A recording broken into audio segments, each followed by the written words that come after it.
Hey guys, how's it going? My name's Theo, and today we're going to be taking a quick look at the Behringer P24 personal monitoring system. So this is the new personal mixer from Behringer, and it's changing a few things from the old style. Mainly it's got faders now instead of buttons and knobs, and it runs over a different cable. So this thing runs over Stage Connect, which plugs in just on a single XLR cable.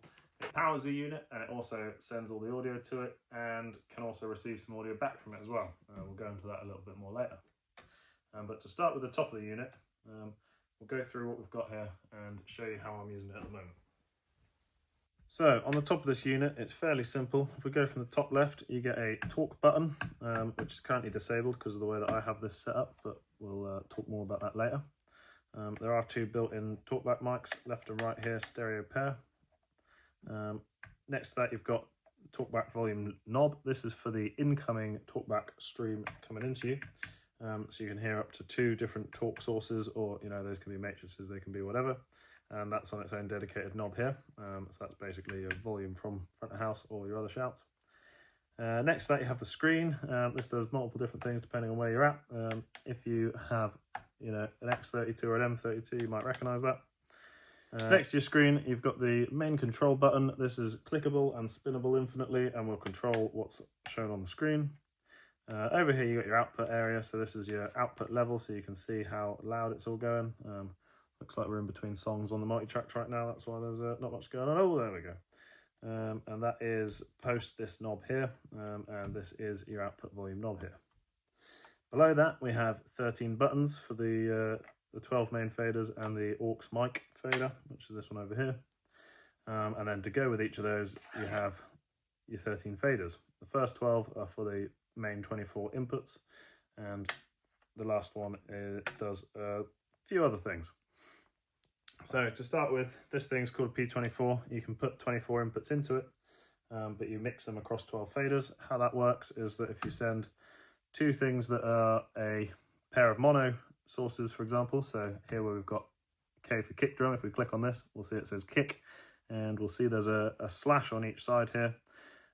What that means is that this is a dual mono channel, and we can choose more of the left input or more of the right input, but they will both be going mono straight down the middle. However, if we look at something like the guitars, which are stereo, you can see those are straight lines on each side to show you that that is this is now actually panning the stereo pair of signals that are coming down onto there. You can also just run a single signal to it. For example, here these toms are just coming down the first of the two channels for each one. So as a result, we've got rack, floor and floor, each panned to where we want them. The buttons also act as lights. So they've got lights inside, yellow means selected. If we take it off of that, that'll go away. Green showing signal, and every now and then you will see where I've boosted some of the channels. You might see them flash red. That's to show you that it's clipping. They leave you a lovely strip down the bottom, perfect width for a bit of spike tape to label this. Of course, you can see the names of every channel when you select them, but that requires reading the screen, whereas these are a little bit easier for quick recognition whilst you're on stage.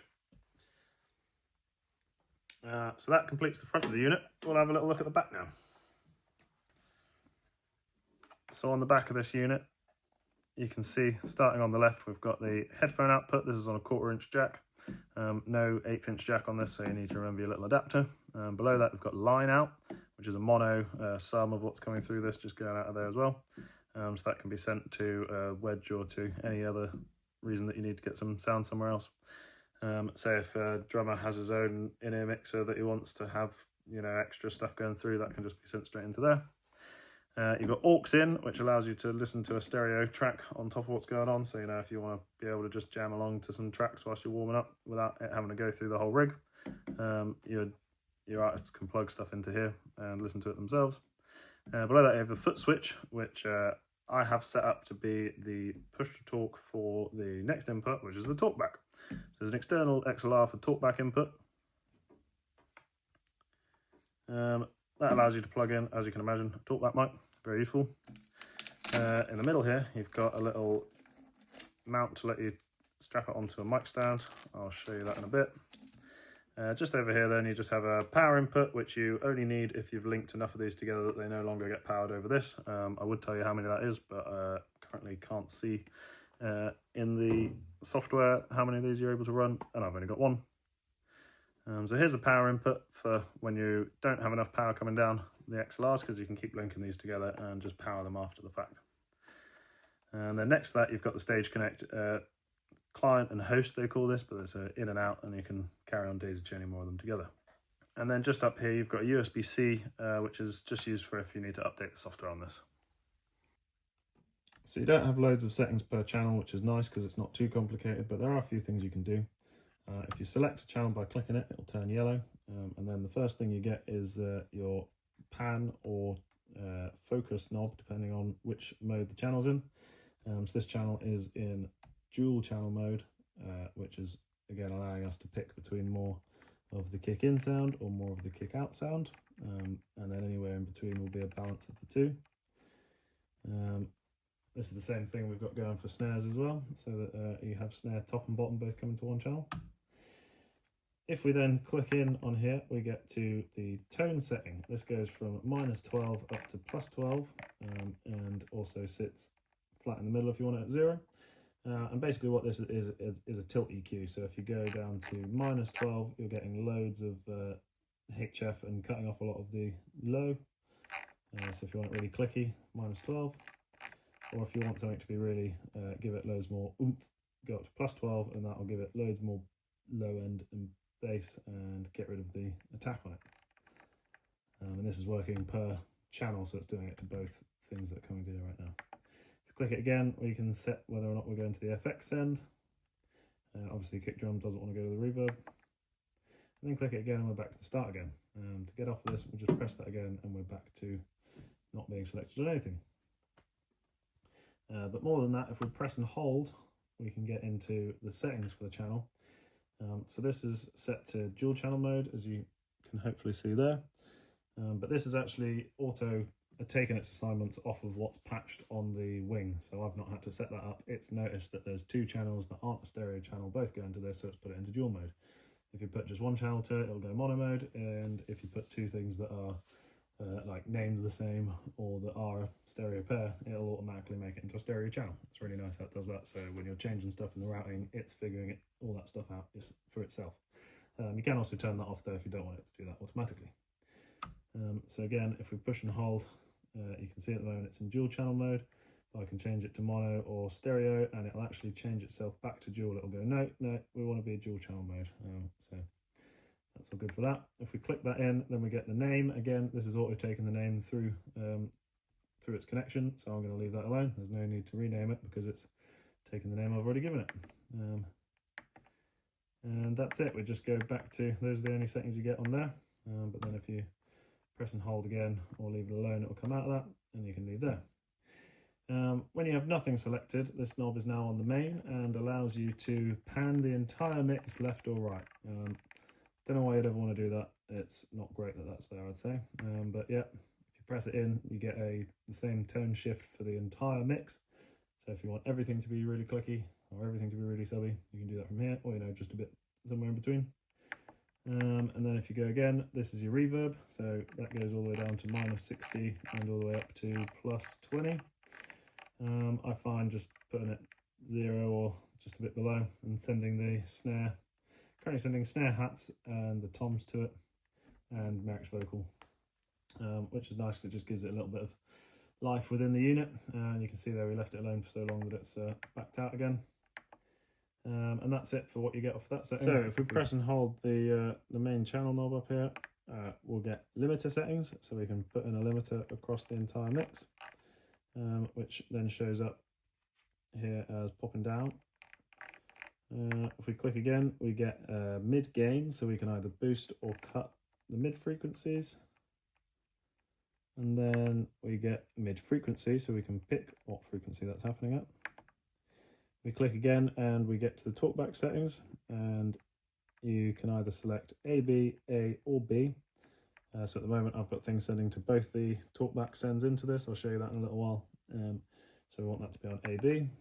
Press it again, there's talkback dim. So I've currently got all talks into this at -12. just so that they don't, nothing weird happens and doesn't take the musician's head off. He's got this knob so you can have it up nice and high and it won't kill him when a talkback mic gets turned on. Next one is the light. This just affects how bright the screen is and all the lights in the little guys down here.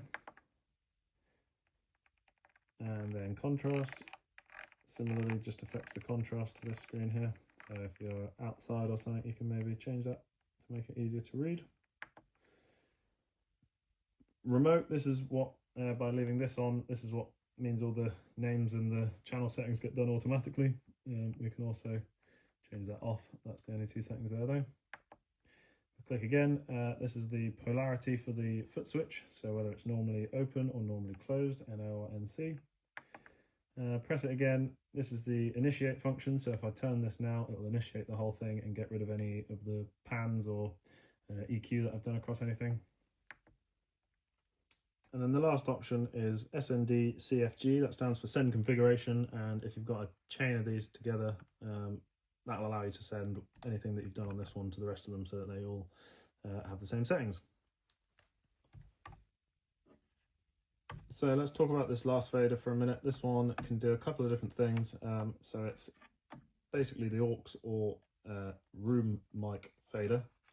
So if you have it set normally, this will be listening to these two mics here and sending those out to you so that you can hear them through here. So a little bit of room, a little bit of what's going on around you. It's also the fader for that aux input on the back, and if you want to balance between them or turn either of those off, by pressing this button you then get into mic/aux, and you can see here the mic trim is the first setting, so we can choose where that's at. And then if we hit that again, we have the aux trim, same thing, we can either trim up to +20 or all the way down to being off. So that would allow you to only use one or the other if you just want to use it one of those ways. Personally, we're not really using this for anything right now, so that just is what it is. And then finally, if you press and hold that button, you can choose whether you use the internal talkback mics that are here and here, or the external mic, which is the XLR port on the back. So I'll show you how we have that working if you want.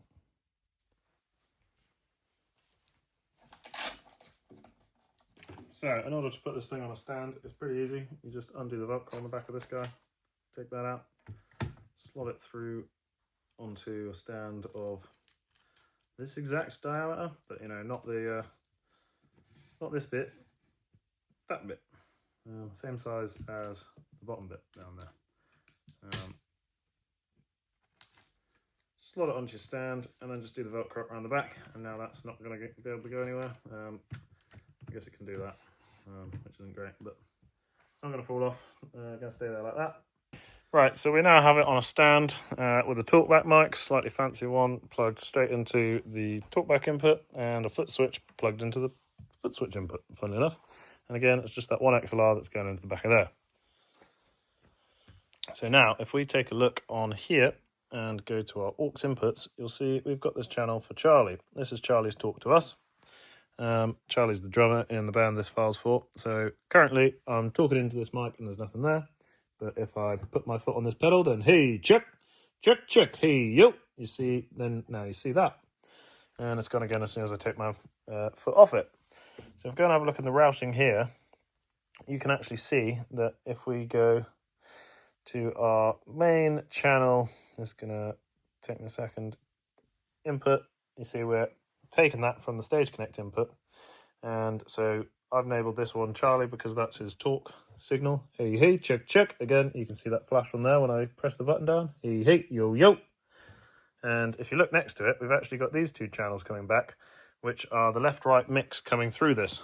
So if you wanted him to have this on stage and send it out of an IM back or something from somewhere else, you can do all that through here, which is really nice. So it's sending us these three signals back, but then if we want to have a look at what we're sending to it, if we go to outputs, output group stage connect, you can see here we have the 24 channels that are going channel by channel to all of these. And then down here we have our two inputs for talk into this. So we have this set up as talk to stage and shout. So the talk to stage is my talk to all of the ears from front of house, and then the shout input, that is coming from the back of this rack, which is on stage. That's like the local shout signal. So if anybody needs to say anything from this position, it'll go through and turn up on this knob. If anybody says anything up front of house, it'll come through and also be on this knob. And then he can talk back to us from here using a foot pedal to go, hey, hey, check, check, back into our ears, because otherwise he'd have to press this button, and that button's no good. We don't want that button. So that's a quick little view of how we're using this in our system. And yeah, we're really enjoying it. It's giving good tactile control to drummers. The built-in little clamp is a little bit finicky, I would say. We've not had a problem, but you could see it going wrong if somebody leans on this the wrong way or tries to pick it up like that. Then it'll just detach itself. But there's a solution to that. If we oh god, it's very dark over here.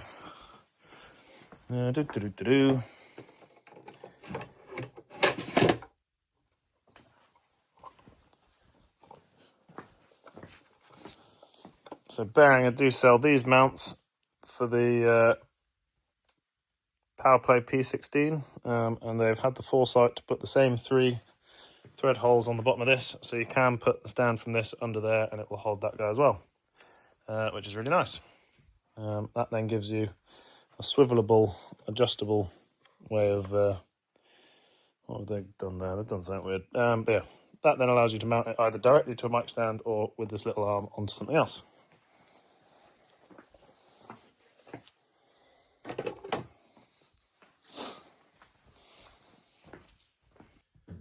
So there we go, that just about does it on the P24. If there's any other questions you've got, just let me know and I'll try and answer them down in the comments. But until next time, thank you very much and I'll see you soon.